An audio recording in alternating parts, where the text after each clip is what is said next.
के भी जजमेंट्स हम देखेंगे। तो इसमें हम देखेंगे कि कोर्ट रूम से जो आम आदमी को किस तरह से ये प्रभावित करते हैं। From courtrooms to citizens, how judicial decision shape the right to information. तो ऐसे जो सकारात्मक या पॉजिटिव केसेस है वो हम देखेंगे कि जैसे आरटीआई एक्ट बहुत ज्यादा स्ट्रांग हुआ है। पहले हम देखेंगे कि ये 12 अक्टूबर 2005 जिसको हम आरटीआई दिवस के रूप में सेलिब्रेट करते हैं। So RTI gave every citizen the right to access information held by public authorities. इसके पहले थोड़ा कंफ्यूजन था कि ऐसा अधिकार है या नहीं है, और ये इनडायरेक्टली कुछ जजमेंट में 1975 से राजनारायण केस जब से हुआ तब से सुप्रीम कोर्ट ने इसको माना था कि ये 19(1)(a) freedom of speech and expression में ये निहित है। तो इसलिए इसको एक इम्प्लिसिट राइट माना गया था कि ये संवैधानिक अधिकार है, मूलभूत अधिकार भी है। इसके बाद फिर पहला 2002 में एक प्रयास हुआ कि जिसमें फ्रीडम ऑफ इंफॉर्मेशन एक्ट नाम से, जैसे बाकी देशों में है वैसे भारत में भी लाया जाए। लेकिन इसमें जो महत्वपूर्ण कमी थी वो ये थी कि सूचना आयोग की स्थापना नहीं की गई थी। तो सेक्शन 12 से 17 जिसको हम अभी बोलते हैं वो फ्रीडम ऑफ इंफॉर्मेशन एक्ट 2002 में नहीं थे, तो वो ठीक से लागू नहीं हो पाया।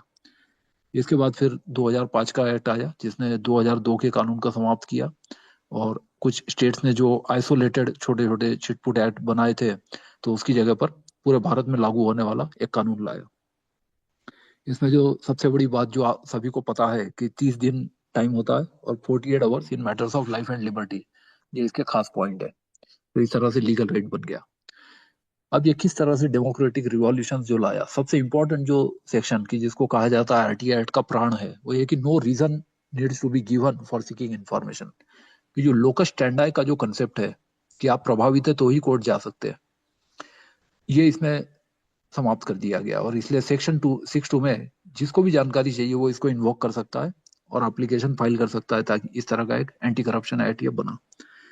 अभी जो वर्तमान में इसका वॉल्यूम है, पिछले 20 साल में हम देखें कि over 6 million RTI application filed annually across India. हर साल 60 लाख एप्लीकेशन फाइल हो रही है। पॉपुलेशन के हिसाब से शायद वो कम होगा, लेकिन ये महत्वपूर्ण है कि जो इस एक्ट की पॉपुलैरिटी को दर्शाता है, बहुत लोकप्रिय हो गया है। RTI is grounded in article 19(1) है, freedom of speech and expression. तो ये संवैधानिक आधार है, जबकि संविधान में राइट टू इंफॉर्मेशन नाम से कोई अधिकार दिया नहीं गया है। तो इसमें इम्प्लिसिट है ये माना गया है। सुप्रीम कोर्ट ने इसमें 2013 में TSR Subramanian versus union of India में कहा कि democracy requires N informed citizenry and transparency of information.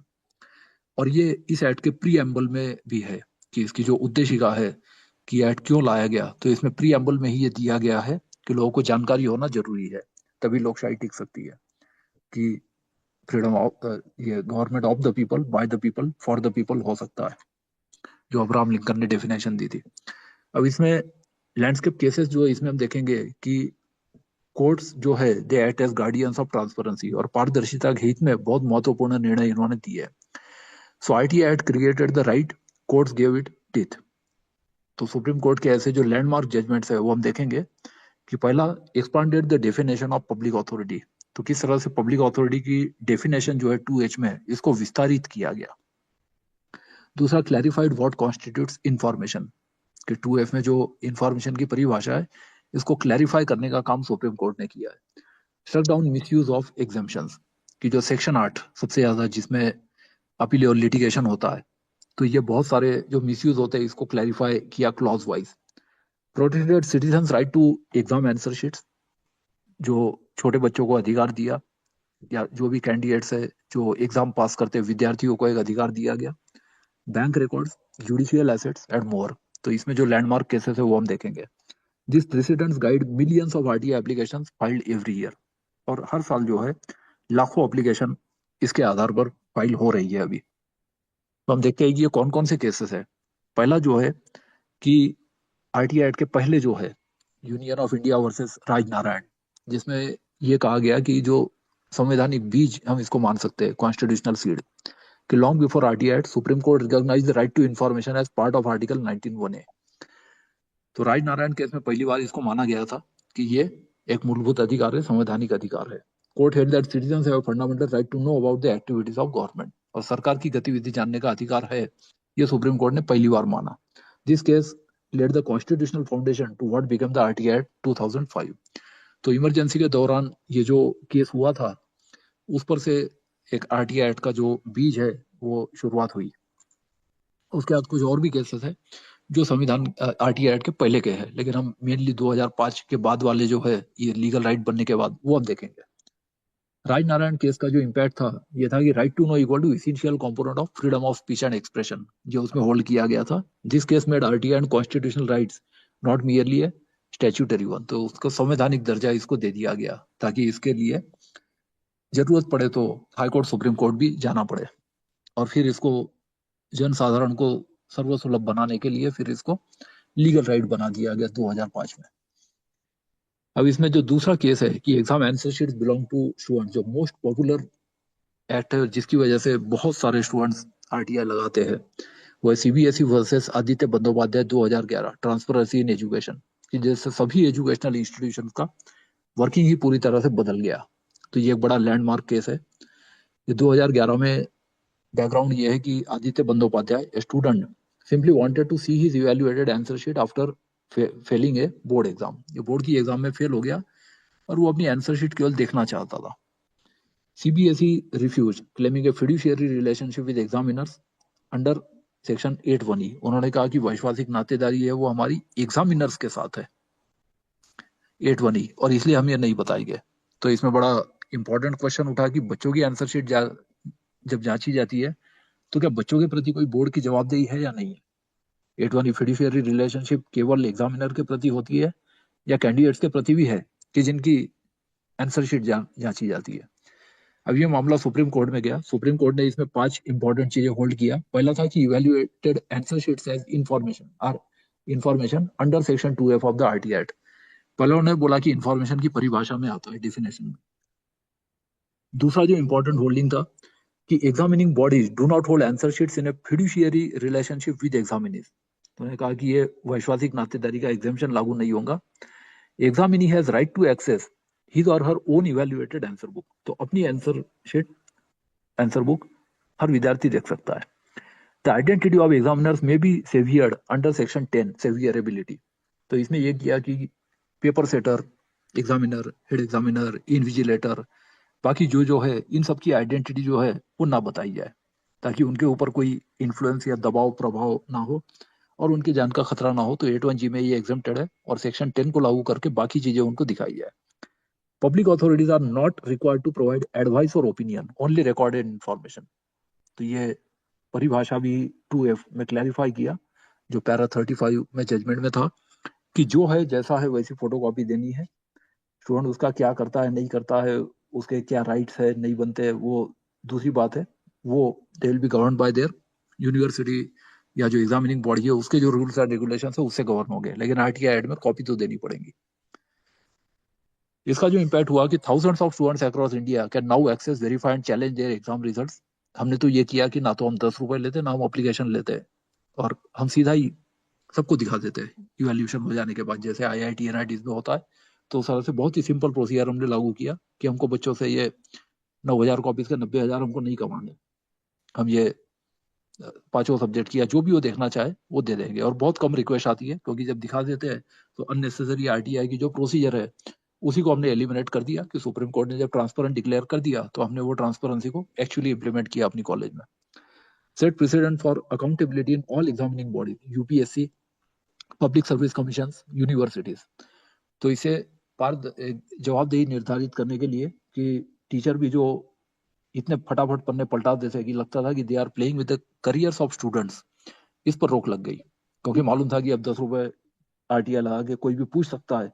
तो टीचर्स अपने काम में बहुत सीरियस हो गए। ये इसका पूरे इंडिया में इम्पैक्ट हुआ। जैसे ये बड़ा लैंडमार्क केस है। दूसरा जो केस है कि तीसरा जो है RBI cannot hide behind secrecy, reserve bank of India versus Jayantilal and मिस्त्री 2015, financial regulators must be transparent. इसमें जो सुप्रीम कोर्ट का जो केस है, कुछ केसेस ट्रांसफर हुए थे civil.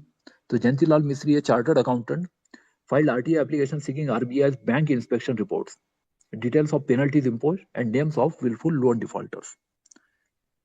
Reserve bank of India ने अपने बचाव में उसमें 3 क्लॉज इन्वोक किए। पहला है कि इकोनॉमिक इंटरेस्ट ऑफ इंडिया, तो 81A प्रोटेक्टेड है। सो आरबीआई ने बोला कि 81A हम नहीं दे सकते। कॉम्पिटिटिव इंटरेस्ट, कि जो बैंक्स का आपस में जो प्रतिस्पर्धा स्थिति है उस पर प्रभाव पड़ सकता है, तो 81D में ये सूचना नहीं दी जा सकती। और ये जो हम करते हैं ये फिड्यूशियरी रिलेशनशिप है, बैंक के साथ वैश्वासिक नातेदारी है, ये तीसरा क्लॉज रिजर्व बैंक ने इन्वोक किया। सो economic interest, commercial confidence and fiduciary relationship, इस राउंड पे ये देने से मना कर दिया। सुप्रीम कोर्ट ने जो होल्ड किया, 4 मेन पॉइंट्स इसमें थे कि RTI overrides the RBI act.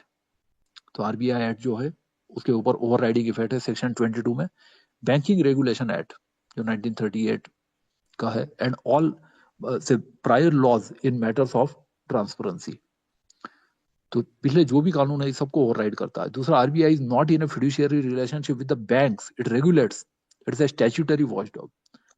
कि बैंक का जो रिजर्व बैंक ऑफ इंडिया, जो बैंकर ऑफ बैंक कहा जाता है, तो उसका बैंक्स के साथ फिड्यूशियरी रिलेशनशिप नहीं है, वैश्वासिक नातेदारी भारत की जनता के प्रति है। Public interest in disclosure outweighs institutional secrecy. तो इसमें ये होल्ड किया गया कि डी और ई में तो है एग्जेम्प्टेड, लेकिन ये डिस्क्लोज करना चाहिए क्योंकि पब्लिक इंटरेस्ट ज्यादा है as compare to private interest. And RBI must disclose inspection reports, audit findings, bank warnings, minutes of board meetings, details of top defaulters, जो 100 करोड़ से ज्यादा के डिफॉल्टर्स है उनकी लिस्ट मांगी गई थी, एंड बैंक ग्रेडिंग। तो ये सब चीजें आरबीआई को बताने पड़ेंगे। इसका जो इम्पैक्ट हुआ कि लैंडमार्क ब्लो अगेंस्ट से regulatory opacity in India financial sector. तो फाइनेंशियल सेक्टर में बहुत ही बड़ा लैंडमार्क इसका इम्पैक्ट हुआ। Citizens can now demand accountability from institutions managing public money. अब इसका इतना गहरा इम्पैक्ट हुआ कि जहां पैसा है वहां पे ट्रांसपेरेंसी होनी चाहिए। इस तरह से फाइनेंशियल इंफॉर्मेशन जो है उसको एक तरह से डिक्लासिफाई कर दिया कि वित्तीय सूचना तो किसी भी हालत में रोकी ही नहीं जा सकती, बिल्कुल ऐसा इम्पैक्ट इसका हो गया। शेप्ड सब्सिक्वेंट कंटेम्प्ट प्रोसीडिंग्स, इसमें फिर गिरीश मित्तल केस में हुआ कि आरबीआई ने अपने रेगुलेशन बदल दिए। तो सुप्रीम कोर्ट ने फिर होल्ड किया कि ये आप अपने रेगुलेशंस इस तरह से नहीं बना सकते जो आरटीआई एक्ट के कॉन्ट्राडिक्शन में हो, और सुप्रीम कोर्ट के ऑर्डर को बाईपास करने का ये प्रभाव है। और फिर वो वापस लिया जाए जो रेगुलेशन है, जो amendment. So enforcing disclosure of loan defaulter list, तो लोन डिफॉल्टर की लिस्ट बतानी ही पड़ेगी। तो इस तरह से ये 2019 में फिर से सुप्रीम कोर्ट ने इसको जयंतीलाल मिस्त्री केस को एनफोर्स किया। चौथा जो केस है कि civil servant must record orders in writing. अब इसके बाद ये किया गया कि जो भी काम हो ओरली हो और लिखा ना जाए, क्योंकि लिखेंगे तो लोग मांगेंगे। तो सब काम ओरली किया जाए, जो परमानेंट और टेम्पररी एग्जीक्यूटिव, कि ना रहेगा बांस ना बजेगी बांसुरी। तो लिखना ही नहीं है, कुछ सूचना को क्रिएट ही नहीं करना है, क्योंकि क्रिएट कर देते तो फिर देनी पड़ेगी। तो ये जब ट्रेंड शुरू हो गया तो 2013 में TSR Subramaniam versus union of India, no more oral orders.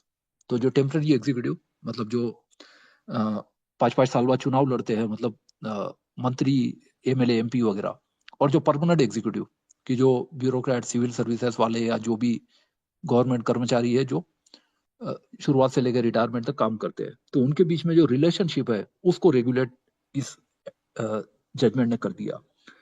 The petition challenge the practice of politicians and senior officers giving oral or verbal instructions to civil servants that were never recorded in files। ये लोग sign ही नहीं करते थे या approval भी नहीं, कि क्योंकि उसको कर दिए तो फिर लोग मांगेंगे। तो इस तरह से जो ट्रेंड चल रहा था, तो ये चैलेंज कर दिया गया इसमें कि ऐसा तो करना ही नहीं है, और such oral instructions could not be access under RTI defeating the act's purpose, ताकि आरटीआई एक्ट को बाईपास ही कर दिया जाए। तो इसलिए ये टीएसआर सुब्रमण्यम ने चैलेंज किया। इसमें सुप्रीम कोर्ट ने जो 4 इंपॉर्टेंट चीजें होल्ड किया। पहला है कि civil servants are not bound to follow oral directives. ये बहुत ही लैंडमार्क डिसीजन था, क्योंकि पहले ऐसा था कि मंत्री के जो भी ऑर्डर है वो सब के सब ऑर्डर मानना आवश्यक है। Oral orders are equally valid as written orders. अब सिविल सर्वेंट्स की ड्यूटी बन गई कि जो भी ऑर्डर है they have to reduce it to writing, कि आपके मौखिक आदेशानुसार ये किया गया उस तरह से एक राइटिंग में करे, फाइनेंशियल इम्प्लीकेशन चाहे हो ना हो, क्योंकि फिर पॉलिटिशियंस को साइन करने पड़ेंगे और नहीं मानता है तो फिर उसके मौखिक ऑर्डर कोई मानेंगे नहीं। तो इसलिए एक उसको रिड्यूस टू राइटिंग कर दिया जाए ताकि सूचना क्रिएट हो जाए। तो ये सबसे इंपॉर्टेंट होल्डिंग तो ये था कि civil servants are not bound to follow oral directives. दूसरा वो उसका अप्रूवल है, all official instruction must ordinarily be in writing. ये उसको लिखित में किया जाए, और यदि लिखने का काम यदि सेक्रेटरी करता है तो मंत्री से अप्रूवल ले ले ताकि उससे सिग्नेचर आ जाए। Where oral instructions are unavoidable, the superior must confirm them in writing immediately. जहाँ जरूरी है वहां पे कंफर्मेशन लिया जाए, चाहे वित्तीय implications हो या ना हो। All state governments directed to issue rules similar to Rule 33 of the All India Services Conduct Rules 1968। तो जैसे AIS के रूल्स है जो IS, IPS और IFS से लागू होते हैं, उसी तरह के रूल्स सभी स्टेट गवर्नमेंट भी लागू करें। ये इंपॉर्टेंट डायरेक्शन इसमें सुप्रीम कोर्ट ने दिया। तो ये 4 इंपॉर्टेंट होल्डिंग थी। इसका इम्पैक्ट क्या हुआ कि close the oral order loop hole, कि ओरल ही करेंगे, लिखेंगे कुछ नहीं, क्योंकि लिखेंगे तो लोग मांगेंगे, इसलिए लिखना ही नहीं है। तो ये जो था ये लूप होल खत्म हो गया। A major tool of corruption and favouritism made governance more accountable and RTI accessible. अब इससे जवाबदेही भी निर्धारित हो गई और पारदर्शिता भी आ गई। And compliance rules issued across states and union territories. और फिर इस जजमेंट को फॉलो करते हुए डीओपीटी और जो भी नोडल डिपार्टमेंट थे, सबने अपनी अपनी सरकारों को, केंद्र सरकार, राज्य सरकारों को इस तरह के निर्देश दिए कि इस जजमेंट को मानना जरूरी है। इसलिए ये बहुत लैंडमार्क केस है, TSR सुब्रमण्यन केस। 5वां केस हम देखते हैं कि कंप्लेंट वर्सेस अपील जुड़ी ज्यूरिसडिक्शन मैटर्स। ये बड़ा इंपॉर्टेंट केस है क्योंकि इससे कंप्लेंट और अपील का जो कंफ्यूजन था वो सुप्रीम कोर्ट ने क्लियर कर दिया कि CIC versus state of Manipur, complaint और appeal are not the same. ये सुप्रीम कोर्ट का केस है जो 12 दिसंबर 2011 को डिसाइड हुआ। इसका बैकग्राउंड ये था कि the central information commissioner while dealing with a complaint filed under Section 18 of the RTI Act went a step further and passed an order granting access to the information sought। और ये state of Manipur ने challenge कर दिया। The question before the Supreme Court was whether the CIC had the jurisdiction to do so under Section 18। अब चूंकि information commissioner का jurisdiction challenge किया गया था मणिपुर सरकार द्वारा, तो इसलिए सुप्रीम कोर्ट की ये ड्यूटी हो गई कि इसमें ये देखा जाए कि क्या लिखा है एक्ट में और कंप्लेंट के बारे में क्या लिखा है और अपील के बारे में क्या लिखा है। तो सुप्रीम कोर्ट ने जो 4 इंपॉर्टेंट चीजें रूल किया। The power under section 18 complaint jurisdiction is supervisory in character. It allows the commission to inquire into complaints about PIs not furnishing information, but it does not extend to actually ordering access to information। इसमें supervisory है और वो जो ABCDEF है clauses, उसी में ये हो सकता है। और सुप्रीम कोर्ट ने 18(1) और 19(3) में बहुत क्लियर इसमें डिस्टिंक्शन किया। दूसरा, ordering access to information is the exclusive domain of the appellate jurisdiction under section 19। कौन सी सूचना देय है, कौन सी सूचना देय नहीं है, ये निर्णय केवल 19 में ही हो सकता है, 18 में नहीं हो सकता। ये सुप्रीम कोर्ट ने तय कर लिया। The procedure under Section 18 and Section 19 are substantially different and cannot be used interchangeably। 19 में पहले फर्स्ट अपील होती है, तो ये बहुत क्लियर कर दिया कि कंप्लेंट और अपील क्या है। और इसके बाद पूरे भारत में 2-2 रजिस्टर बनने लगे हैं हर आयोग में, कंप्लेंट रजिस्टर, अपील रजिस्टर। जैसे CRPC में है कि FIR और कंप्लेंट केसेस अलग ट्रीट किए जाते हैं, तो उसी तरह से यहाँ पर भी हो गया कि कंप्लेंट जो है वो अलग है, सुपरवाइजरी नेचर है, FIR अलग होता है। तो वैसे यहाँ पर भी कर दिया गया complaint and appeal. A person aggrieved by refusal of information must follow the appeal route under Section 19, not file a complaint under Section 18 to obtain the information। तो फर्स्ट एपिलेट अथॉरिटी को बाईपास ना किया जाए, क्योंकि उनको बनाने का जो उद्देश्य है वो अदरवाइज रिडंडेंट हो जाएगा। तो इसलिए सुप्रीम कोर्ट ने इसको बहुत क्लियरली डिस्टिंक्शन इसमें किया। अब जो इंपॉर्टेंट 4 चीजें जो बताई सुप्रीम कोर्ट ने, पहला है कि 18 में सुपरवाइजरी और डिसिप्लिनरी है। सेकंड अपील जो है इसमें एपेलेट और रिमेडियल ज्यूरिसडिक्शन है। दूसरा, inquiry into PIO's conduct, PIO का कंडक्ट जो है उसमें इंक्वायरी करेंगे केवल 18 में। दूसरे में order disclosure of information. Complaint में देखेंगे कि can not grant access to information, जबकि अपील में देखेंगे can direct access to information. Complaint तब फाइल करना है filed when PIO fails in duty. Appeal जब करनी है filed when information is refuse, जब इंफॉर्मेशन देने से मना कर दिया जाता है, कि जवाब दे देते हैं और क्लॉज इन्वोक करते कि हम नहीं देंगे, तो फिर उसको चैलेंज करना है तो अपील एकमात्र उपाय है। तो इस तरह से कंप्लेंट और अपील इसमें डिस्टिंक्शन किया गया। इसका जो इम्पैक्ट हुआ, जैसे बताया, पूरे भारत में 2-2 रजिस्टर बनने लग गए आयोगों में। So draw a clear procedural boundary that all information commissions must respect।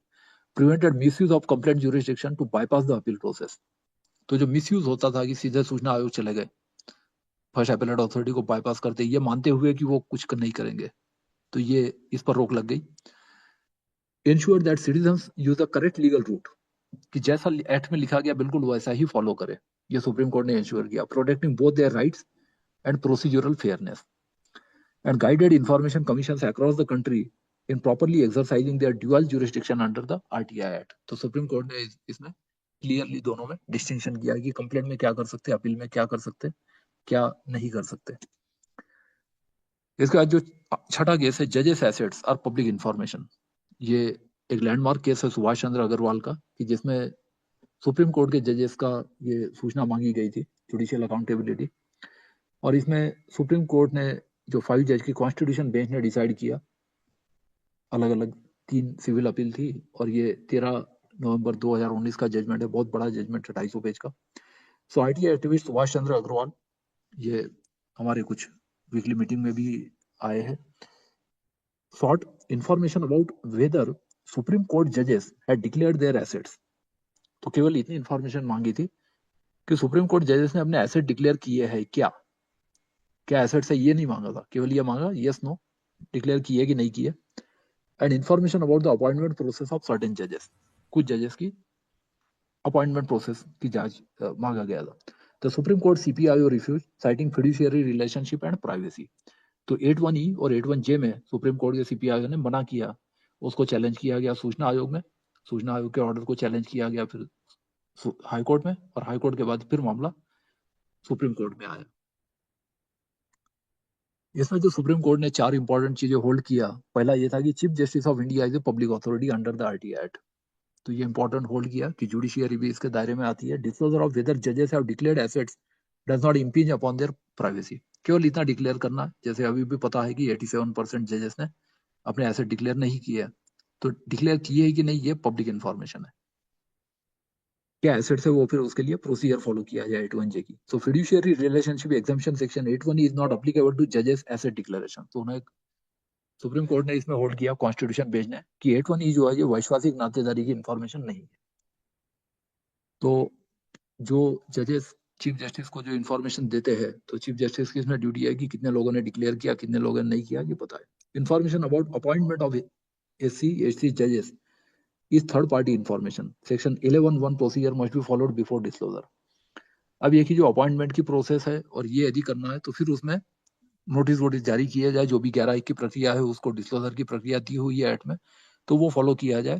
क्योंकि सुप्रीम कोर्ट ने बोला कि वो जजेस हमारे सामने है नहीं, इसमें पक्षकार नहीं है इस केस में, तो जो भी है रजिस्ट्रार या CPIO इसको फॉलो करे प्रोसेस, और उसके बाद फिर यदि इसमें आपत्ति नहीं है और दी जा सकती है तो दिया जाए, अदरवाइज ये ना दिया जाए। तो इस तरह से 11(1) का जो प्रोसीजर है वो फॉलो करने का इसमें सुप्रीम कोर्ट ने निर्देश दिया। इसका इम्पैक्ट ये हुआ कि historic wording bringing the judiciary under public scrutiny, ये पूरी जुडिशियरी RTI के दायरे में इसमें आती है, ये सुप्रीम कोर्ट ने होल्ड किया। Reinforce that no constitutional authorities about the RTI act, कि संविधान की कोई भी अथॉरिटी, तो इस तरह से जितने भी कॉन्स्टिट्यूशनल अथॉरिटी है, राज्यपाल है, राष्ट्रपति है, प्राइम मिनिस्टर है, राष्ट्रपति भवन है, सबके सब RTI के दायरे में, और इन सबके खिलाफ केस नॉर्मली CIC बेंच में या जो मुख्य इंफॉर्मेशन आयुक्त स्टेट का है वहां पे चलते हैं, स्टेट के मामले में। Strengthen the principle that transparency must apply to all 3 pillars of democracy। तो इस तरह से तीनों पिलर्स को इसमें ये इंक्लूड कर दिया गया, एग्जीक्यूटिव, लेजिस्लेचर, जुडिशियरी। तो सुप्रीम कोर्ट ने होल्ड किया कि कार्यपालिका, न्यायपालिका, विधायिका तीनों RTI के दायरे में आते हैं, जैसा कि लिखा है 2H में। 7वां जो केस है कि right to privacy versus right to information, ये भी बड़ा लैंडमार्क जजमेंट है जो बार बार सुना होगा आप लोगों ने। Justice KS Puttaswamy versus union of India 2017, privacy as a fundamental right.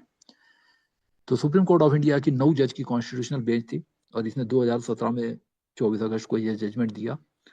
Retired justice Puttaswamy challenge the Aadhaar scheme, raising concerns about mass surveillance and data privacy. तो इसमें चैलेंज ये किया गया कि सबके आईरी स्कैन और ये जो प्राइवेट डेटा है ये सरकार के पास रहेगा, तो इसमें मास सर्वेलेंस रहेगा और सिटीजन्स का राइट टू प्राइवेसी है वो वायलेट होगा, क्योंकि सरकार लोगों की जासूसी करेंगी।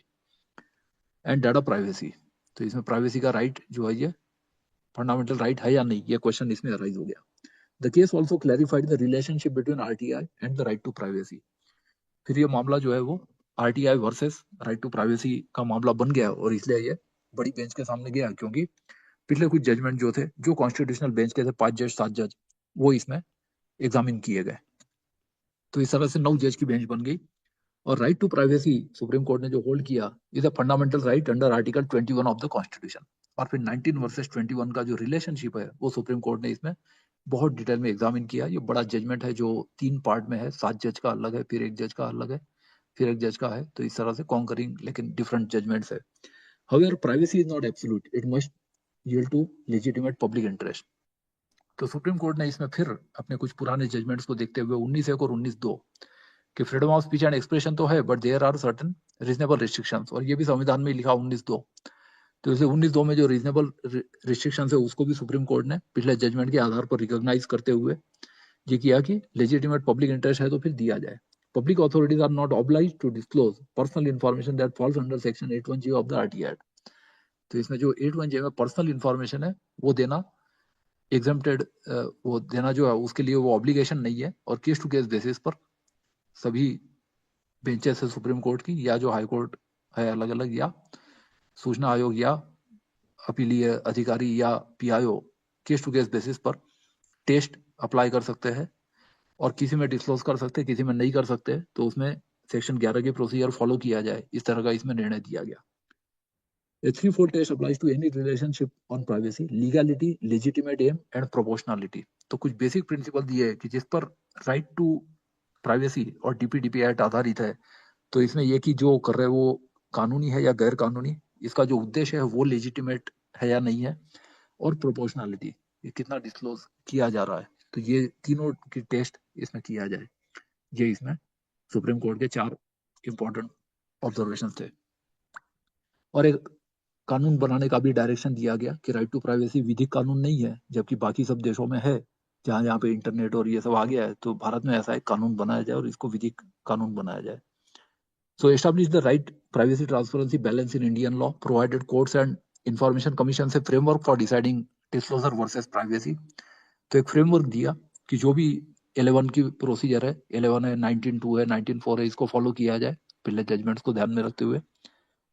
और फिर the digital personal data protection act 2023 threatens to dilute section 81J public interest exception.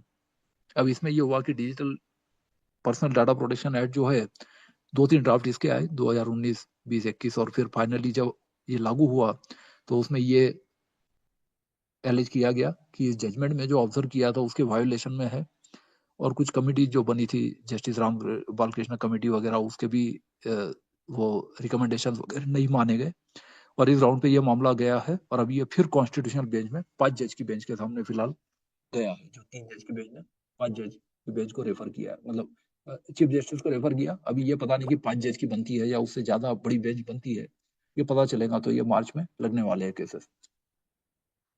दूसरा जो है cooperative societies and public authority. अब कोऑपरेटिव सोसाइटीज पब्लिक अथॉरिटी में आती है या नहीं आती है, ये पूरे देश में एक बड़ा क्वेश्चन था। तो Thalappalam service cooperative bank versus state of Kerala defining public authority. तो इसमें कोर्ट ने जो रूल किया, क्वेश्चन ये था कि यार cooperative societies registered under state laws, जो अलग अलग स्टेट के कानून है, या एक सेंट्रल कानून भी है सोसाइटीज रजिस्ट्रेशन एक्ट 1860, तो ये पब्लिक अथॉरिटी है या नहीं है सेक्शन 2H में, ये क्वेश्चन कोर्ट के सामने आया। सुप्रीम कोर्ट ने जो इसमें रूल किया, 4 इंपॉर्टेंट होल्डिंग्स इसमें है। पहला है कि cooperative societies are not automatically public authorities, कि ऑटोमेटिक सबके सब पब्लिक अथॉरिटी नहीं बन जाते हैं, तो उसका फंडिंग पैटर्न वगैरह देखना पड़ेगा। So they become public authorities only if substantially financed by the government. तो सुप्रीम कोर्ट ने इसमें डिस्टिंक्शन किया कि जो 2H के क्लॉज सब क्लॉज ABC है वो तो पब्लिक अथॉरिटी है, लेकिन जो D है उसमें 2 है, 1 और 2, और उसमें D1 D2 जो है उसमें कहा गया है कि सब्सटेंशियली फाइनेंस है तो ही है, तो सब्सटेंशियल फाइनेंसिंग जो है उसको डिफाइन किया सुप्रीम कोर्ट ने। सुप्रीम कोर्ट ने इसमें होल्ड किया कि substantial financing means funds that are so significant that the body would struggle to exist without them, कि उसके बिना एग्जिस्ट ही नहीं कर सकता है। तो सुप्रीम कोर्ट ने होल्ड किया कि ये 50% या 51 या 49% ये डेफिनेशन नहीं है, ये देखा जाएगा कि वो फंड क्या इतना ज्यादा है कि उसके बिना वो सर्वाइव ही नहीं कर सकता है, कितनी ग्रांट्स है। सो जनरल सब्सिडीज और grant in aid don't qualify, तो केवल कुछ ग्रांट मिली है या कुछ सब्सिडी मिली इसके आधार पर वो पब्लिक अथॉरिटी नहीं बन जाता है। उस ग्रांट का क्या किया ये तो बताना पड़ सकता है, लेकिन एक ही पब्लिक अथॉरिटी की डेफिनेशन में वो नहीं आ जाता है।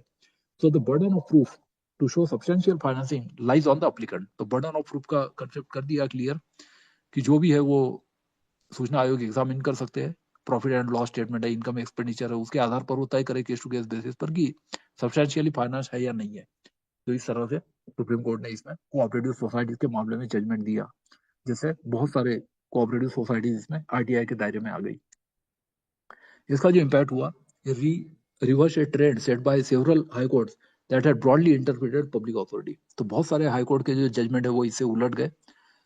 दूसरा, Drew A clear boundary between private cooperative entities and government control bodies. तो इसमें यह भी देखा गया कि कंट्रोल कौन कर रहा है, कंट्रोल प्राइवेट और कोऑपरेटिव सोसाइटीज का है या सरकारी कंट्रोल है। तो ये भी इसमें देखा गया। A landmark test applied by all information commissions and courts thereafter. तो उसके बाद फिर जो कि कई हाईकोर्ट के जो जजमेंट थे या कॉन्ट्राडिक्टरी जजमेंट थे वो रूल कर दिए गए। तो उसके बाद फिर ये एक लैंडमार्क केस बन गया, थलपालम बैंक वाला जो केस था, Thalappalam service cooperative bank versus state of Kerala. तो ये एक लैंडमार्क केस बन गया। इसके बाद जो इलेक्टोरल बॉन्ड्स वाला केस है, वोटर्स राइट टू नो, ये RTI as a constitutional right का केस है। So Association for democratic Reforms ADR versus union of India 2024, political funding must be transparent. इसमें जो पॉलिटिकल पार्टीज को जो फंड दिया जाता है वो इसमें आया और सुप्रीम कोर्ट की कॉन्स्टिट्यूशन बेंच ने यह निर्णय दिया 15 फरवरी 2024। बैकग्राउंड ये था कि electoral bond scheme 2018 allowed anonymous donations to political parties through bonds purchase from SBI. तो पांचवें एक्ट में कुछ सेक्शंस को थोड़ा थोड़ा चेंज करके ये स्कीम बनाई गई और इसमें एग्जेम्पशन दिया गया कि पॉलिटिकल पार्टीज को डोनेशन देते हैं तो वो पब्लिक को बताने की आवश्यकता नहीं है। RTI activist, journalist and NGOs had long used RTI to expose the opacity of the scheme, but CPIO denied information citing commercial confidence. तो ये 81D में जनरली ये मना किया जाता था। So ADR and Common Cause filed a PIL challenging the scheme. तो ये मामला PIL के माध्यम से सुप्रीम कोर्ट में आया। सुप्रीम कोर्ट ने जो होल्ड किया, चार इंपॉर्टेंट रूलिंग इसमें है। The electoral bond scheme violates the right to information of voters under Article 19(1)(a) of the Constitution. तो जैसा कि बताया, ये आरटीआई एक्ट का केस नहीं है, तो ना इसमें कोई पीआईओ था, ना कोई सूचना आयोग था, ना कोई पब्लिक ये एपेलेट अथॉरिटी था। लेकिन सुप्रीम कोर्ट ने इसमें रूल किया कि ये कॉन्स्टिट्यूशनल राइट जो है उसके अंदर ही आता है। The scheme is unconstitutional shut down. तो पूरी स्कीम को अनकॉन्स्टिट्यूशनल डिक्लेयर किया और पूरा डेटा पब्लिक करने का ऑर्डर दे दिया कि 2 हफ्ते में सब कुछ एसबीआई जो है वो बताए और चुनाव आयोग भी बताए। So SBI ordered to immediately disclose all details of bond purchases and political party recipients to the Election Commission of India.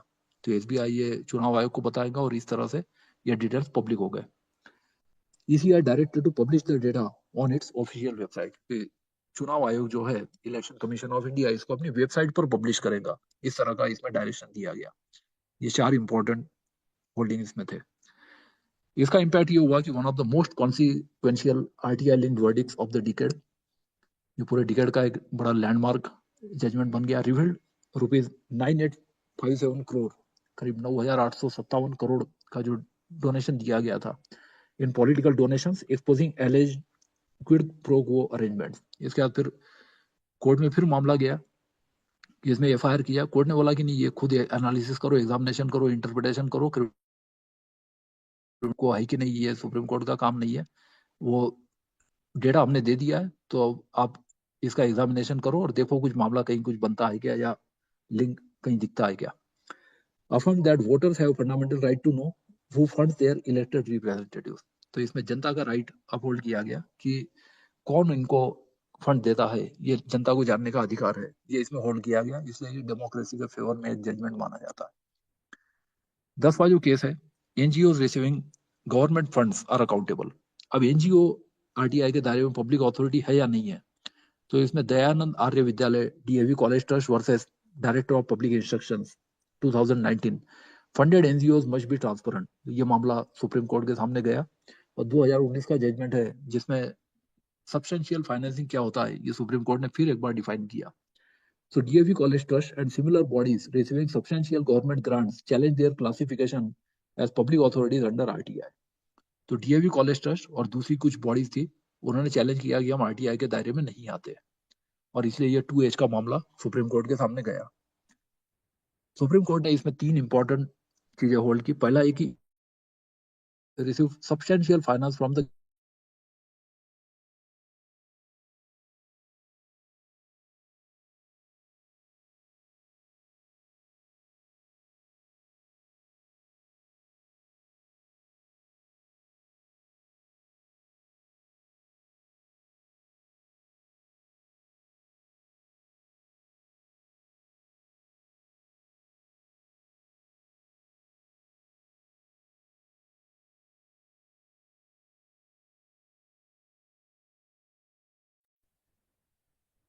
Biren जी, आपकी आवाज बंद हो गई है, थोड़ा देख लीजिए।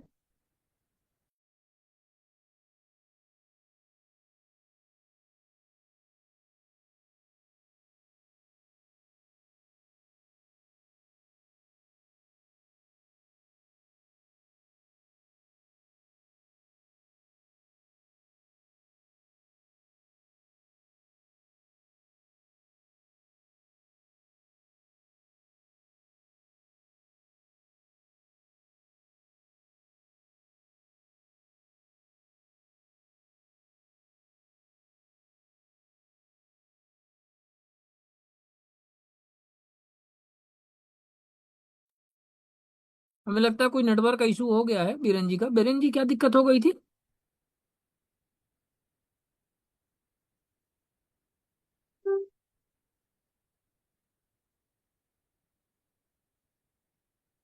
हेलो। भैया की आवाज ही नहीं आ रही है। हाँ देवेन जी, देखिए थोड़ा सा बात करिए। जी जी, नहीं नहीं, मैं देख रहा हूँ। शायद किसी कॉल में ना हो, या उनका लाइट गोल, क्योंकि उनके यहाँ पावर कट का बड़ा प्रॉब्लम रहता है। हाँ हाँ। जब तक अगर किसी साथी को जब तक 10 एक मिनट कोई डिस्कशन करना हो तो इस टॉपिक पे कर ले, जब तक वीरेन जी जुड़ते हैं। हाँ हाँ, कुछ प्रश्न ले लीजिए लोगों की। Hello, sorry I was muted. हाँ जी कनेक्ट कर सर। लिया मैंने, मुझे फिर से कोहोस्ट बना लीजिए। जी। हाँ, आ गया। Yes, I have got the co-host rights. मैं इसको ये कनेक्ट कर लेता हूँ और यस, प्रेजेंटेशन मैंने रीस्टार्ट कर दिया है। तो 5-10 सेकंड के नेटवर्क डिले के बाद फिर आ जाएगा।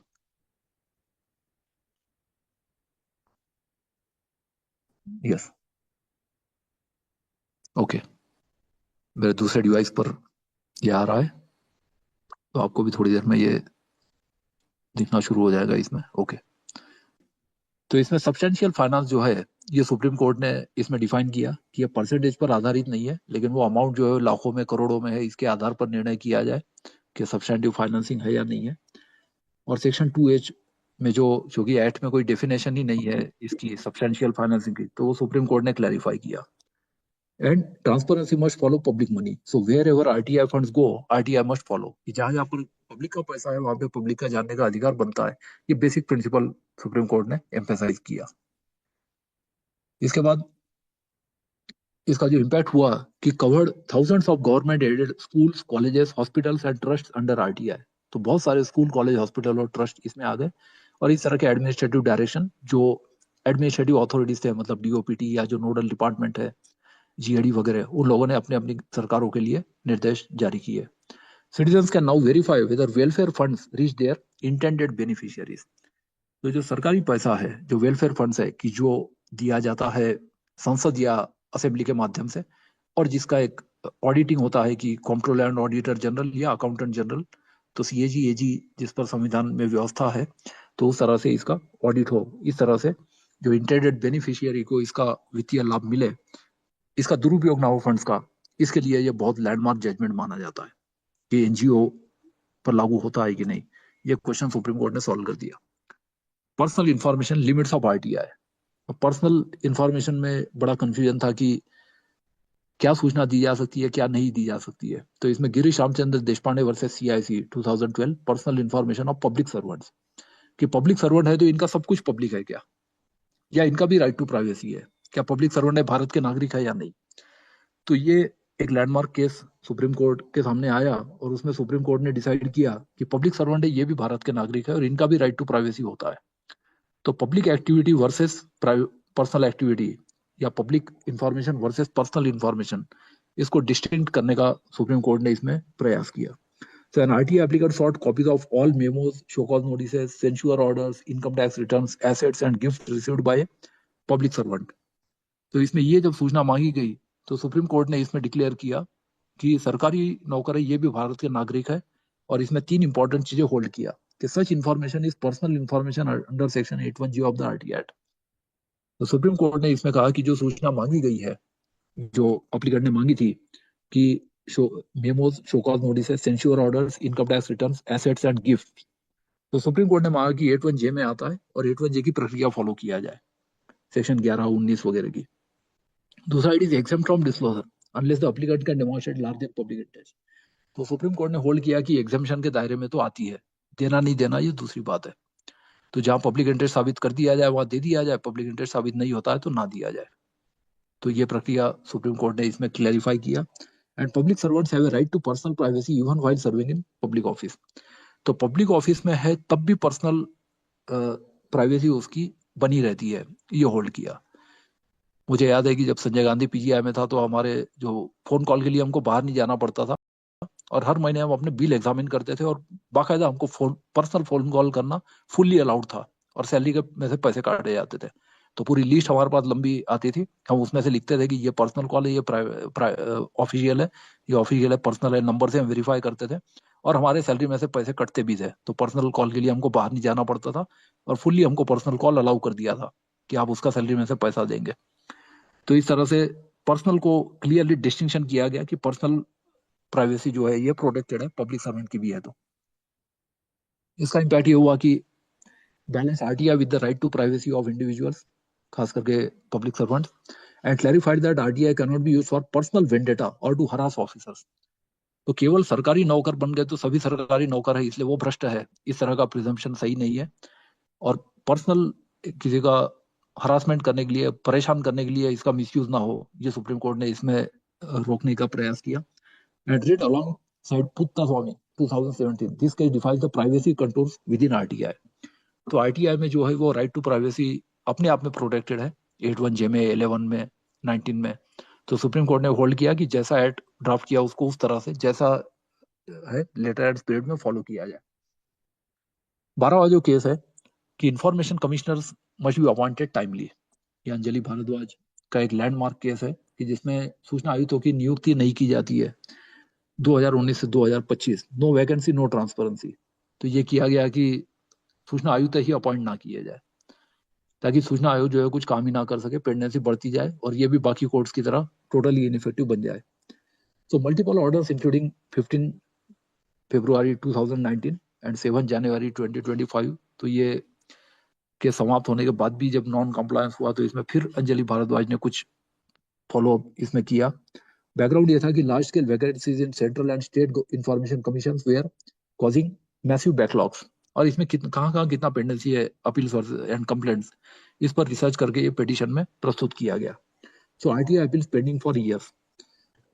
Social activist Anjali Bhardwaj filed PIL for timely transparent appointments, और इसमें यह भी पॉइंट आउट किया गया कि ये आकस्मिक अपॉइंटमेंट नहीं थे, ये या तो बहुत ही कम थे जो ऐसे डेथ या रेसिग्नेशन से हो, normally way at the end of tenure, जो 5 साल का है, 3 साल का है, उसके बाद ये रिटायर हुए थे, तो पहले से ही पता था कि ये वैकेंसी होने वाली है, तो प्रक्रिया टाइम से शुरू क्यों नहीं की जाती, ये क्वेश्चन इसमें रेज किया गया।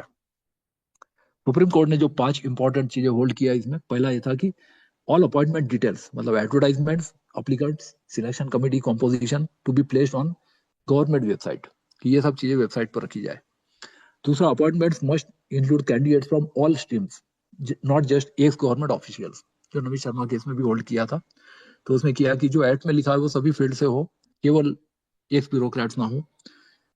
तो इसमें पत्रकारिता, साइंस एंड टेक्नोलॉजी, एडवोकेट्स और अलग अलग फील्ड से हो। Process must be initiated 1 or 2 months before A vacancy arises, तो पहले से प्रक्रिया शुरू कर दी जाए क्योंकि प्रक्रिया में टाइम लगता है। All states and the union government must fill vacancies without delay, तो जो ऑलरेडी पेंडिंग है उनको कॉम्प्लायंस के लिए सभी स्टेट के चीफ सेक्रेटरी को, इसमें करीब 57 वकील थे, सभी स्टेट्स के सूचना आयुक्त और सभी स्टेट के चीफ सेक्रेटरी भी पार्टीज थे।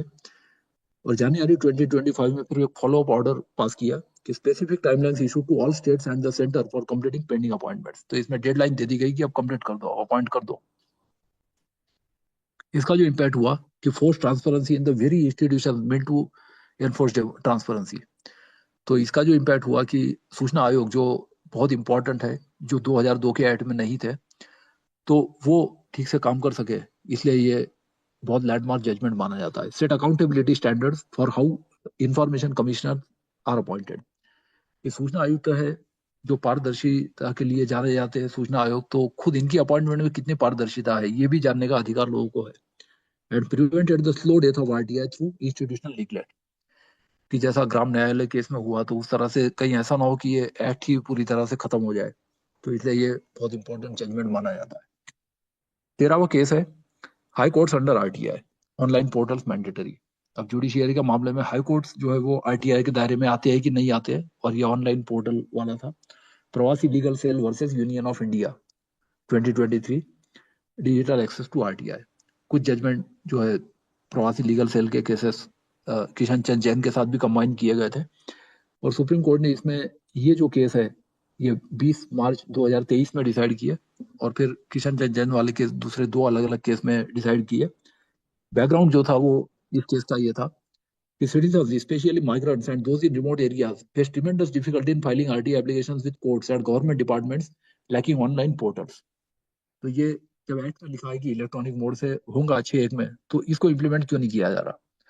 ये एक इम्पोर्टेंट मामला इसमें किया कि जब फैसिलिटी आ गई है, इंटरनेट हो गया, आईटी ऐड भी है और सब कुछ है, तो साइबर कैफे और ये भी सब कर दिया गया 2008-9 के बाद, और फिर उसके बाद ये क्यों सरकार इसमें इतना पीछे है, ये लागू क्यों नहीं करे ऑनलाइन फैसिलिटी जब मोबाइल फोन और डाटा इतना सस्ता हो गया है? सुप्रीम कोर्ट ने इसमें 4 इंपॉर्टेंट चीजें डायरेक्ट किया। पहला, all high courts shall set up online RTI web portals for submitting applications and appeals.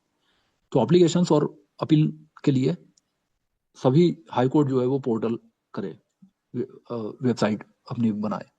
And all state governments and union territories shall operationalize online RTI portals within 3 months।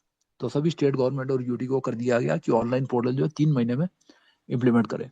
And NIC, national informative centre to provide all technical support, की जिसमें computer engineers होते हैं और हर जिले में अपने अपने collector या डीएम के साथ ही अटैच होते हैं, पास में ही इनका ऑफिस होता है। तो ये कंप्यूटर इंजीनियर्स जो है, जो एनआईसी है, सरकारी वेबसाइट जो होस्ट करते हैं, तो ये पूरा टेक्निकल सपोर्ट इसमें सरकारों को दे। एंड ऑल एसआईसीज, state information commission, must provide hybrid modes of hearing. तो दोनों तरीके से at the discretion of the applicant, कि इसमें सूचना आयोग ऑर्डर नहीं देगा, अप्लीकेंट तय करेगा आना चाहता है नहीं आना चाहता है। सो ऑनलाइन प्लस फिजिकल, ये दोनों तरीके से हाइब्रिड मोड से, कि जिनको आना है वो आ सकते, जिनको नहीं आना है वो मोबाइल फोन के माध्यम से, वीडियो कॉन्फ्रेंसिंग के, ऑडियो कॉन्फ्रेंसिंग के माध्यम से प्रस्तुत हो जाए। तो इस तरह से at the discretion of the appellant, appellant और कंप्लेनेंट, इस तरह से सुप्रीम कोर्ट ने ये ऑर्डर दिए। तो इससे ये सब प्रोसेस ऑनलाइन होना शुरू हो गया 2023 से।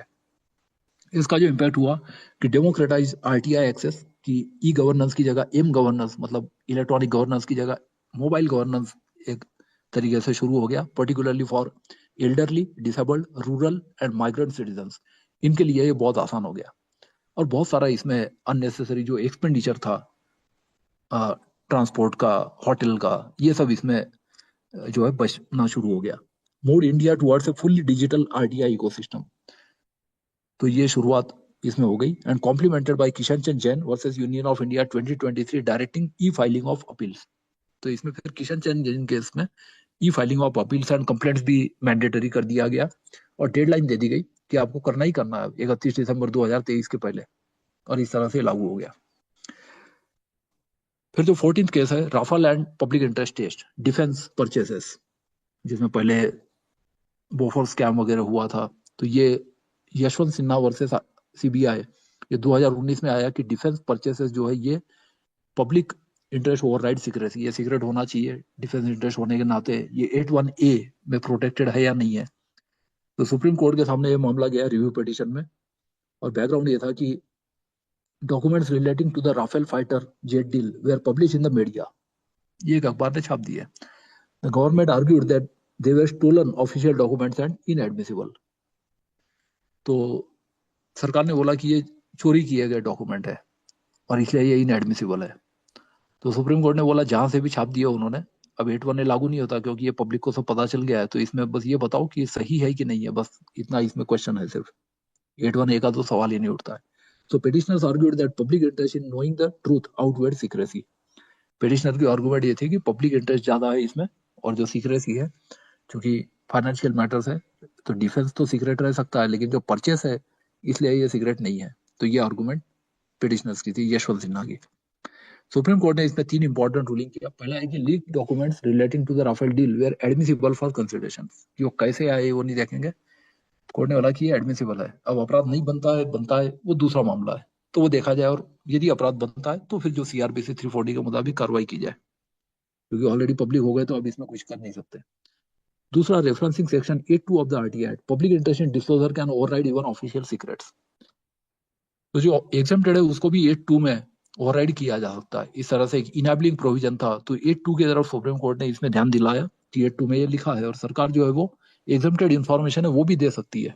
पब्लिक अथॉरिटी को पावर है, पीआईओ को या अपीलीय अधिकारी को पावर नहीं है, लेकिन सरकार यदि चाहेगी अमुक कैटेगरी ऑफ इंफॉर्मेशन उनको देना है तो कर सकती है। Once documents are in the public domain, no further public interest is served by prohibiting their use under section 81A, कि पब्लिक डोमेन में एक बार जब चीज आ गई, एक बार पब्लिश हो गई, तो फिर वो 81A में उसको रोका नहीं जा सकता। तो कैसे आई वो अलग मैटर है। तो ये इसमें पब्लिक इंटरेस्ट टेस्ट को सुप्रीम कोर्ट ने इसमें किया। अब इसका जो इम्पैक्ट ये हुआ कि री enforce the supremacy of public interest over official secrecy, कि पब्लिक इंटरेस्ट में है इसलिए ये सही है। दूसरा, section 82 of the RTI act establish as a powerful tool for citizen. पहली बार इसमें 82 पर ये कमेंट किया कि ये भी एक एग्जम्पशन हो सकता है, और एग्जम्प्टेड होने के बाद भी एक दिया जा सकता है सूचना आरटीआई एक्ट में। Set important president for media freedom and whistle blower disclosure. तो ये प्रेस के लिए और विसल ब्लोअर्स के लिए ये बहुत लैंडमार्क जजमेंट माना जाता है। Next, oral directions and RTI high court perspective.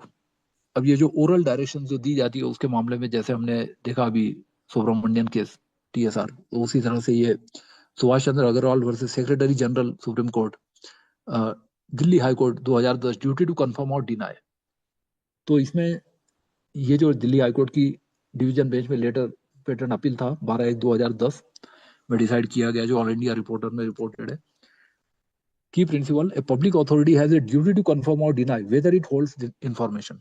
तो सुप्रीम कोर्ट ने जो बोला था पहले कि WH क्वेश्चन का जवाब नहीं दिया जाएगा, कि why, when, who, how, where सवाल नहीं पूछे जा सकते। अब सुप्रीम कोर्ट ने उसमें एक एक्सेप्शन कर दिया कि वेदर, यस या नो। तो यस नो क्वेश्चन है तो जवाब देना जरूरी है। ये एग्जाम्पशन वेदर क्वेश्चन के लिए सुप्रीम कोर्ट ने, हाई कोर्ट ने इसमें क्रिएट किया कि यदि यस नो है तो केवल बता दिया जाए, डॉक्यूमेंट है नहीं है, तो वो अपने आप में काफी है। डिस्क्लोजर, पारदर्शिता ये डिमांड करता है। The duty to confirm or deny does not arise only if you are confirming the existence of the information would itself constitute a disclosure of its substance. तो यस नो कह दिया जाए, देना नहीं देना वो फिर एग्जाम्पशन में आता है नहीं आता है वो दूसरी बात है। तो कंफर्म या डिनाई करना जरूरी है। तो ये वेदर जो है वो प्रश्नात्मक नहीं है। एंड डिस्क्लोजर ऑफ वेदर जजेस have declared assets does not breach any confidentiality. तो जजेस ने अपने एसेट डिक्लेयर किया है क्या, इससे उनके एसेट्स पब्लिक नहीं हो रहे हैं, तो इसलिए ये कॉन्फिडेंशियलिटी का ब्रीच नहीं है।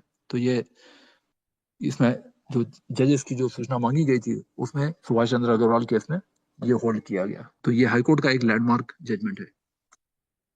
इम्पैक्ट ये हुआ कि establish the confirm or deny obligation in Indian RTI law, कि सूचना दे ना दे अलग बात है, लेकिन सूचना है या नहीं है ये कम से कम बता दिया जाए। तो ये कंफर्म और डिनाई वाला जो वेदर वाला जो क्वेश्चन है, इफ, ये क्वेश्चन जो है ये हाईकोर्ट ने इसमें अपहोल्ड किया। Prevented public authorities from simply staying silent without confirming or denying the existence of records, कि ना तो हम बताएंगे कि रिकॉर्ड है या नहीं है, और ना ही हम कंफर्म करेंगे ना डिनाई करेंगे। इस तरह का जो था, तो उसमें ये कि बोलने की ड्यूटी इसमें कर दिया गया कि आप बताइए आपके पास है या नहीं है। तो ये बहुत सारी चीजों के लिए लागू हो गया, जैसे कि सीसीटीवी रिकॉर्डिंग्स वगैरह। एग्जेप्टेड है या नहीं है वो अलग बात है, लेकिन बताना पड़ेगा है या नहीं है सूचना। तो ये एक इम्पोर्टेंट इसमें डायरेक्शन दी गई। इसके बाद फिर जो जहाँ पे फाइल ही गायब हो जाती है, मिसिंग फाइल्स, उसके मामले में एक लैंडमार्क केस है, union of India versus Vishwas Bhamburkar, Delhi high court 2013। CIC can order inquiry into missing records. ये बड़ा आमतौर पे था कि फाइल को गायब कर दो, चोरी कर लो या जला दो हो सके तो, ताकि सूचना देनी ही ना पड़े। तो ये मामला दिल्ली हाई कोर्ट में गया, और writ petition civil number 3660 of 2012 जो डिसाइड किया गया 13 सितंबर 2013। इसमें जो इंपॉर्टेंट प्रिंसिपल था, where a PIO claims information is untraceable, the CIC has jurisdiction to direct an inquiry by senior officer of the concerned public authority. तो CIC का jurisdiction है जो दिया गया है 18(3) 18(4) में कि आयोग से विथहोल्ड नहीं किया जा सकता और आयोग जो है वो इसमें इंक्वायरी ऑर्डर कर सकता है। If the CIC has prima facie reason to believe records once existed it can direct a deeper search. फिर वो 18(2) में डीपर इंक्वायरी भी कर सकता है कि कैसे गायब हुआ।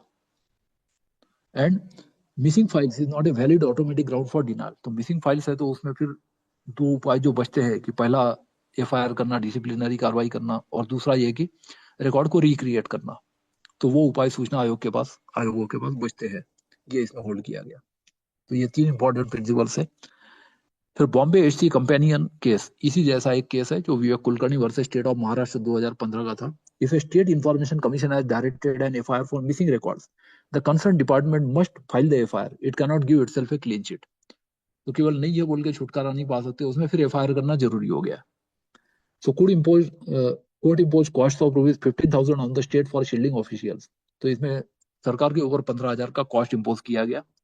इसका इम्पैक्ट ये हुआ कि remove file not traceable as a shield for denial. तो फाइल नहीं है या नहीं मिल रही है, ये ग्राउंड नहीं हो सकता, क्योंकि रिकॉर्ड जो है पूरे इंडेक्स करना, सर्च करना, और ये सब ऑलरेडी सेक्शन 4 में दिया गया है। तो आरटी एक्ट में ये भी सब करना जरूरी है, डिजिटाइज करना धीरे धीरे, तो ये भी सब उसमें है। तो जो सेक्शन 4 के जो है उसको पूरा इंप्लीमेंट किया जाए।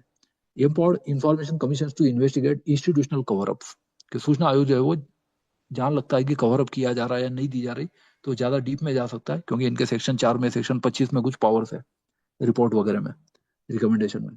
And department held accountable for record management failures.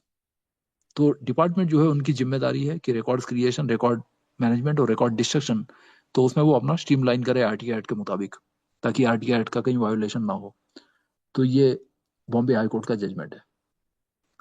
अब इसमें जो ब्रॉडर लैंडस्केप हम देखते हैं कि किस तरह से इसमें आरटीआई में ने भारत में चेंजेस लाए हैं, तो कुछ ऐसे केसेस है जो बहुत ज्यादा रिपोर्ट किए गए प्रेस में, जो इंपॉर्टेंट डिस्क्लोजर है, जिसमें पहला आदर्श हाउसिंग स्कैम, कि डिफेंस की जमीन पर कब्जा कर लिया गया और दूसरे लोगों को घर अलॉट कर दिए गए। तो आरटीआई एप्लीकेशन, ये महाराष्ट्र का केस है। RTI application expose how flats meant for Kargil war widows were allocated to politicians and bureaucrats, triggering a political crisis in Maharashtra. तो महाराष्ट्र में बड़ा पॉलिटिकल ये क्राइसिस इस केस की वजह से हो गया था, और ये आरटीआई की वजह से हुआ कि इसमें आदर्श हाउसिंग स्कैम के जो डिटेल है वो पब्लिक में आ गए। दूसरा जो केस था sports commonwealth games funds. So RTI revealed ₹744 crore meant for Dalit welfare under MNREGA. So Mahatma Gandhi NREGA के जो 744 करोड़ थे was diverted to CW games. तो कॉमनवेल्थ गेम्स में 2010 में डाइवर्ट कर दिया गया, sparking public outreach and accountability demands. कि ये जो किया गया कैसे किया गया, पार्लियामेंट के सामने मैटर आया था कि नहीं, क्योंकि जो भी री अप्रोप्रिएशन होता है वो सिर्फ संसदीय असेंबली ही कर सकती है। तो ये कैसे फंड्स डाइवर्ट कर दिए गए, तो ये मामला इसमें था, कॉमनवेल्थ गेम्स वाला जो घोटाला कहा जाता है। तो इसमें ये जवाबदेही निर्धारित करने के लिए ये मामला जो है ये आरटीआई के वजह से उजागर हुआ। दूसरे जो 3 केस है कि जिसमें बैंक लोन डिफॉल्टर्स, कि बड़े बड़े लोन ले लो और बाद में विदेश भाग जाओ। तो बैंक लोन डिफॉल्टर्स जो है इसमें post Jayantilal Mistry, RTI force disclosure of wilful defaulters owed across two public sector banks, names previously hidden behind fiduciary claims. तो पहले है कि फिड्यूशियरी के नाते ये सूचना 8(1) में नहीं दी जा सकती, ये क्लेम था। तो ये इसमें ये किया गया कि इसमें बड़े डिफॉल्टर्स के नाम देने पड़ेंगे। ऑलरेडी सरफाइसी ऐड भी है कि 10 लाख से ज्यादा की लोन है तो रिकवरी की प्रोसीजर लॉन्च की जा सकती है, ये 1992 का कानून भी है। इलेक्टोरल बॉन्ड्स ट्रैकिंग, सो इसमें years of RTI filing by commodore Lokesh Batra retired and activist revealed ₹9,857 crore in political donations directly feeding into the Supreme Court's 2024 strike down of the scheme. So electoral bonds का जो case है ये जो है इसमें ये बड़ा लैंडमार्क केस था, कि जिससे ये पूरे डिटेल पब्लिक के सामने आ गए कि ये 9,857 करोड़ है, इसमें किसको कितना फंडिंग मिला। पेंशन एंड आधार की जो केस है कि CIC rule 2018 that essential services like pension can not be denied merely for absence of Aadhaar card protecting lakhs of beneficiaries. तो इसमें यह था कि पेंशन और आधार जो है इसका जो लिंक था, ये सीआईसी ने इसमें डीलिंक कर दिया कि केवल इसेंशियल सर्विसेज है पेंशन, तो ये आधार कार्ड के एब्सेंस में डिनाई ना किया जाए।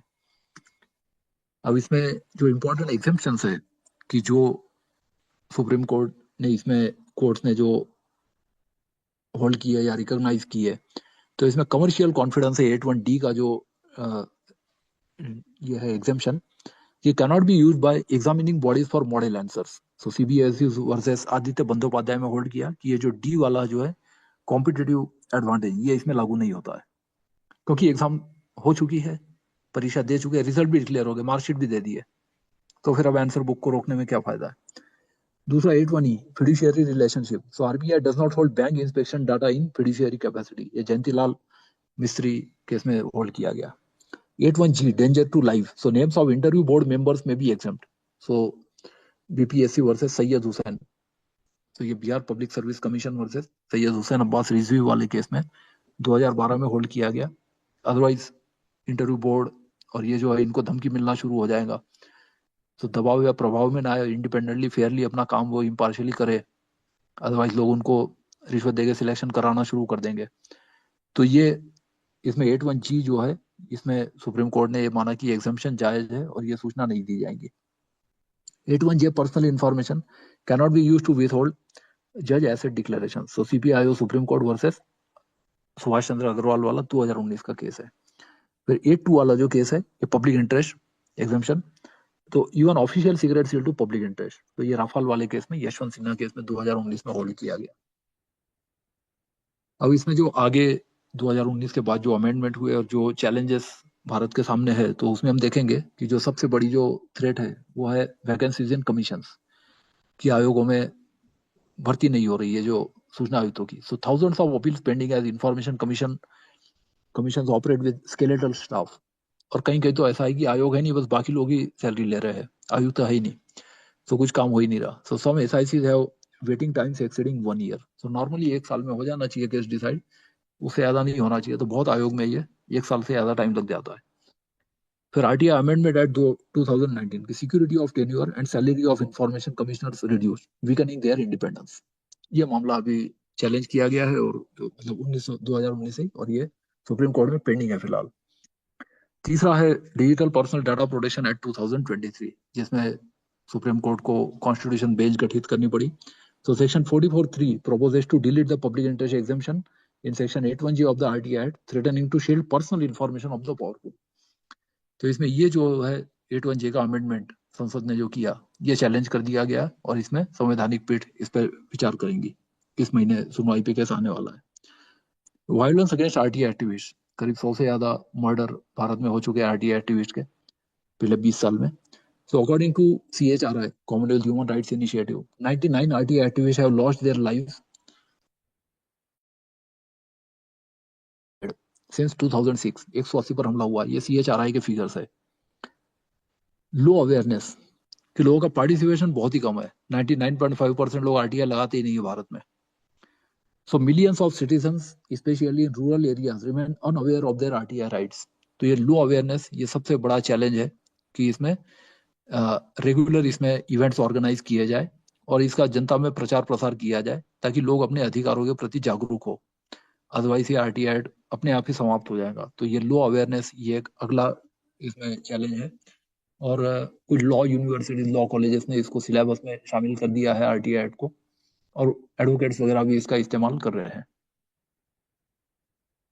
अब जो लैंडमार्क केसेस है, इसमें जो इम्पोर्टेंट प्रिंसिपल जो आए हैं, जो सुप्रीम कोर्ट ने किया, उसका समरी हम देखते हैं। What the courts have told us. पहला है कि RTI applies to all 3 branches, that is executive, legislature and judiciary, including supreme court.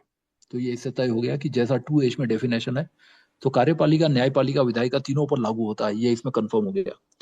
दूसरा, पब्लिक मनी फॉलोज आरटीआई, कि जहां जहां पैसा है वहां पे आरटीआई है। तो जहां पब्लिक मनी है, so any buddy substantially financed by government is a public authority, चाहे गवर्नमेंट का हो, नॉन गवर्नमेंट हो, जो भी हो, कोऑपरेटिव हो, एनजीओ हो, सब आ जाते हैं। Fiduciary relationship is not a blanket shield, तो इसमें जो एग्जम्पशन है उसको लागू किया जाए कि जिसकी सूचना है उसी के इंटरेस्ट में काम करना है, तो उसी से वो सूचना छुपाना ये सही नहीं है। So regulators like RBI can not hide behind it, and oral orders defeat RTI.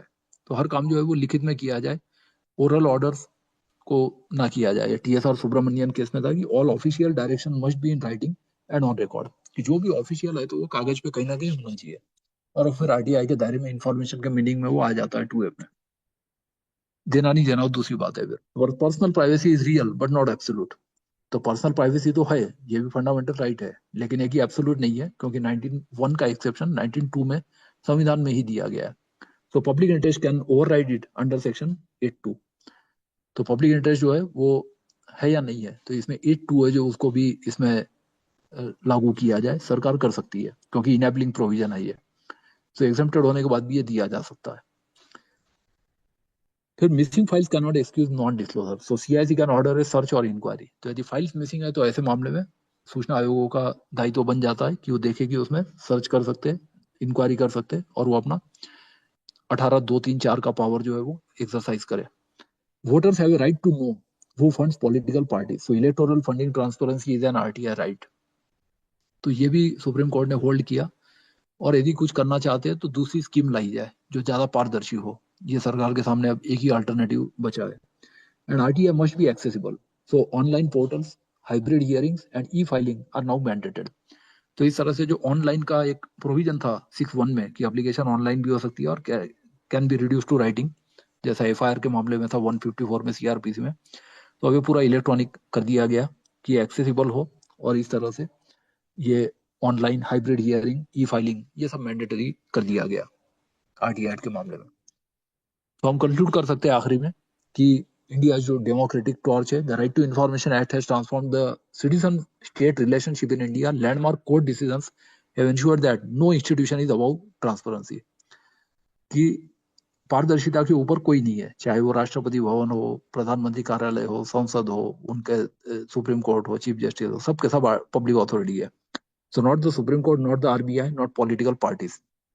Political party वाला केस अभी भी डिस्प्यूट में है, वो पेंडिंग है, तो उसमें अभी अंतिम निर्णय आया नहीं है। Exemptions are narrow and must yield to genuine public interest. कि इसमें जो एग्जेम्पशंस है वो केवल 10 है और सेक्शन 9 है। तो इसमें ये बहुत नैरो है, और जहाँ पब्लिक इंटरेस्ट है तो वहां पे वो दिया जाए, इस तरह से इसमें निर्णय लिया गया कि पब्लिक इंटरेस्ट सर्वोपरि है। फिर every citizen, student, farmer, pensioner, journalist और activist has an equal right to demand accountability. तो ये राइट सबका समान है, क्योंकि ये सभी सिटीजन को दिया गया। तो जो भी नेशनल पर्सन है सबको राइट, इसमें लीगल राइट दे दिया गया सेक्शन 3 में। Then the journey from Raj Narayan, जो 1975 RTI एक्ट के पास होने के पहले के जो केसेस है, और भी कुछ केसेस है, हमने इसमें केवल एक इंपॉर्टेंट केस देखा है। To the electoral bonds verdict 2024 tells the story of a nation building its democratic conscience, one RTI application at a time. तो इसमें धीरे धीरे धीरे जो है RTI में किस तरह से पिछले 50 साल में चेंजेस हुए हैं वो हम देख सकते हैं। सो सुप्रीम कोर्ट ने जो कहा था CBSE वर्सेस आदित्य बंदोपाध्याय, उसको हम थोड़ा सा मॉडिफाई कर सकते हैं कि जो nation does not want a scenario where 75% of the staff of public authority spends 75% of the time in collecting and furnishing information। लेकिन साथ में हमको ये भी देखना चाहिए जो RTI एक्टिविस्ट की जो डिमांड है कि not does it want a scenario where the right to information becomes a right to deny information. तो बैलेंस बनाने के लिए ये भी जरूरी है कि राइट टू इन्फॉर्मेशन जो है ये कहीं राइट टू डिनाई इन्फॉर्मेशन ना बन जाए। तो इसलिए ये ध्यान में रखना जरूरी है ताकि RTI एक्ट सर्वाइव कर सके।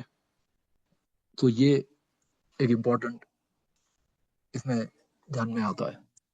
So thank you all the participants. और इसमें जो इम्पोर्टेंट केसेस है उसके साइटेशंस मैंने अंदर भी दिए हैं और प्रेजेंटेशन के आखिरी में भी दिए हैं, जिसमें CBSE versus Aditya Bandopadhyay 2011, RBI versus Jayanti Lal Mistry 2016, justice KS Puttaswamy versus union of India 2017, CPIO supreme court versus Subhash Chandra Agarwal 2019, association for democratic reforms versus union of India 2024, TSR Subramanian versus union of India 2013, Thalappalam service cooperative bank versus state of Kerala 2013, Anjali Bhardwaj versus union of India 2019, और DAV college trust versus director of public instructions 2013 का case जो 2019 में decide किया गया, and Girish Ramchandra Deshpande versus CIC 2013। तो इस तरह से कुछ इंपॉर्टेंट केसेस इसमें रेफर किया गया। बाकी साइटेशंस मैंने अंदर दिए है। सो स्टॉप करते हैं यहाँ पे।